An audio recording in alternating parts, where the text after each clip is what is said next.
Hello साथीहरु, फेरि पनि स्वागत छ तपाईहरुलाई मेरो सिम्पल टेक युट्युब च्यानलमा। टिकटक अलमोस्ट हामी सबैले चलाउने गर्छौं। आज भोलि टाइम पास गर्ने बाटो नै टिकटक भएको छ। तपाईहरुले नि विचार गर्नु भएको होला, टिकटकमा भिडियो अपलोड गरेपछि भिडियोमा भ्युज अनुसारको लाइक आउँदैन र त्यो किन आउँदैन त? आजको भिडियोमा म तपाईहरुलाई आफ्नो टिकटक आइडी प्रो टिकटक एकाउन्टमा कसरी स्विच या इनेबल गर्ने भन्ने बारेमा भन्न गइरहेको छु।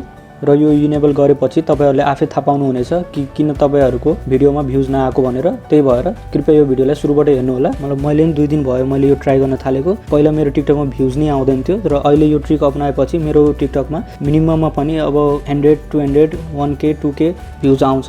यो म स्क्रिनशट नै शेयर गर्नेछु तपाईहरुसँग। एकचोटी अवश्य हेर्नु होला। भिडियोको लास्टमा चाहिँ म तपाईहरुलाई शेयर गर्नेछु र यो ट्रिक कमसेकम 1 हप्ता अपनाउनुस्, 1 हप्ता ट्राई गर्नुस्। यदि भएन भने मलाई कमेन्ट गरेर भनिदिनु होला। र एउटा सानो रिक्वेस्ट छ तपाईहरुसँग, यदि तपाईहरु च्यानलमा नयाँ हुनुहुन्छ भने कृपया च्यानललाई सब्स्क्राइब गरिदिनु होला र साइडमा बेल आइकन नि प्रेस गरिदिनु होला। आउनु सुरु गरौँ हाम्रो भिडियो।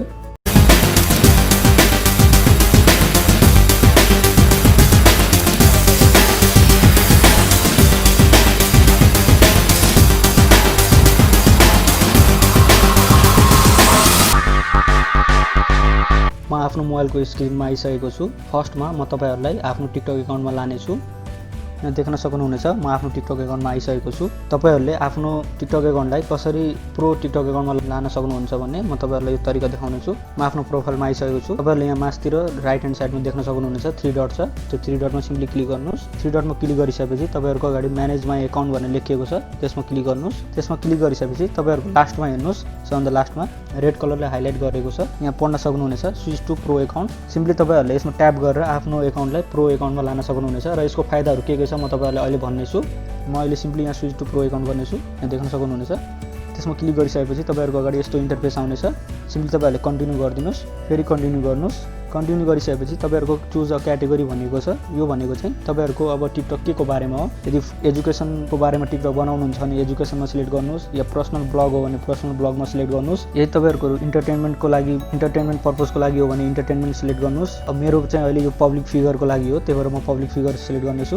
मास्तिर नै छ पब्लिक फिगरमा ओके गरे। ओके गरिसकेपछि यहाँ तपाईहरुको तल नेक्स्ट भनेर लेखिएको छ, नेक्स्टमा क्लिक गर्नुस्। नेक्स्टमा क्लिक गरिसकेपछि यहाँ तपाईहरुको जेन्डर चुज गर्नुपर्ने हुन्छ। यदि तपाईहरु मेल हुनुहुन्छ भने मेल चुज गर्नुस्, फिमेल हुनुहुन्छ भने फिमेल चुज गर्नुस्। म सिम्पली यहाँ अहिले मेल चुज गर्नेछु। मेलमा चुज गरिसकेपछि तपाईहरुले यहाँ सिम्पली डन गरिदिनुस्। डन गरिसकेपछि यहाँ देख्न सक्नुहुनेछ welcome to your pro account भनेर लेखिएको छ। न म ओके गरिदिनेछु।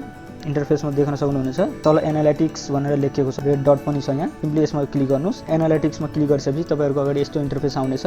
मेरो प्रो एकाउन्ट अलरेडी थियो, त्यही भएर चाहिँ मेरो डाइरेक्ट देखाइएको छ यहाँ 7 डेज 28 डेज भनेर भिडियो भ्युज एभ्रिथिङ यहाँ देखाइएको छ। तर यसमा चाहिँ तपाईहरु अब भर्खर गर्नु भएको छ भने तपाईहरुको चाहिँ 24 घण्टादेखि लिएर 48 घण्टासम्म लिनेछ प्रोसेस हुनलाई। 2 दिनको भित्रमा यो प्रोसेस भएर तपाईहरुको यहाँ देखाउनेछ। जस्तै अब भिडियो भ्युज अब मेरो 7 तारिखमा कति भ्युज थियो भनेर यहाँ देख्न सक्नुहुनेछ।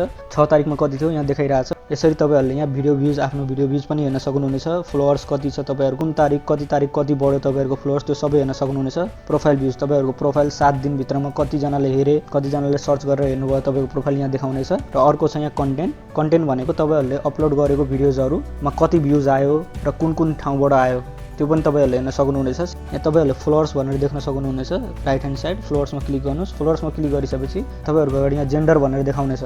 अब तपाईहरुले यहाँ देख्न सक्नुहुनेछ जेन्डरमा भनेको 78% फिमेलले हेरेको छ मेरो टिकटक, 21% मेलले हेरेको छ। तपाईहरु यहाँ तल तपाईहरुले देख्न सक्नुहुनेछ कुन देशबाट कति पर्सेन्ट हेरेको छ त। इन्डियाबाट मेरो हेर्न सक्नुहुनेछ 10%ले हेरेको छ, नेपालबाट 9, यसरी अरु कन्ट्रीबाट हेरिएको छ। फलोइङ एक्टिभिटिज तपाईको टिकटक हालेपछि तपाईहरुको अब फलोअर्सहरु कतिखेर एक्टिभ हुनुहुन्छ, कतिखेर तपाईहरुको टिकटक हेर्नुहुन्छ, यहाँ तपाईहरुले टाइम एक्टिभिटिजहरु पनि हेर्न सक्नुहुनेछ। र अर्को मेन कुरो तपाईले पढ्न सक्नुहुनेछ भिडियोज योर फलोअर्स वाच भनेको चाहिँ तपाईको फलोअर्सले तपाईहरुलाई जसले फलो गरेछ उनीहरुले चाहिँ कस्तो खालको भिडियो हेर्छ त। तपाईले यहाँ सिम्पली देख्न सक्नुहुनेछ टप 3 भिडियो छ यहाँ, जुनमा भ्युज पनि म्याक्सिमम छ र कुन साउन्ड बढी युज गर्छ, कुन साउन्ड बढी सुन्नुहुन्छ त त्यहाँ तपाईहरुले हेर्न सक्नुहुनेछ यहाँ तल। हो तपाईहरुले चाहिँ म यसमा चाहिँ के भन्न चाहन्छु भने तपाईहरुले चाहिँ अब यो 3टा भिडियो अनुसारकै तपाईहरुले टिकटक बनाउनु भयो। त्यो म्युजिकमा तपाईहरुले यदि टिकटक बनाउनु भयो भने तपाईहरुको टिकटक भाइरल हुने चान्सेस म्याक्सिमम 90% एबभ हुन्छ।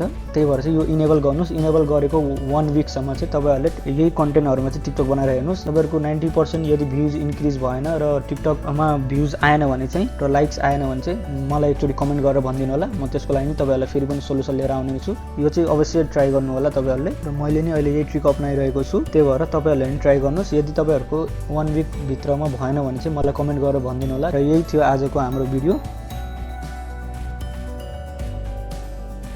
भिडियो मन परेमा कृपया भिडियोलाई लाइक शेयर र कमेन्ट गरिदिनु होला र एउटा सानो रिक्वेस्ट छ तपाईहरुसँग यदि तपाईहरु यस च्यानलमा नयाँ हुनुहुन्छ भने कृपया च्यानललाई सब्स्क्राइब गरिदिनु होला र साइडमा बेल आइकन नि प्रेस गरिदिनु होला र तपाईहरुलाई केही इन्टरनेट या टेक सम्बन्धी केही समस्या छ भने कृपया कमेन्ट गरेर भनिदिनु होला हाम्रो भेट नेक्स्ट भिडियोमा हुने नै छ अहिलेको लागि यति नै धन्यवाद।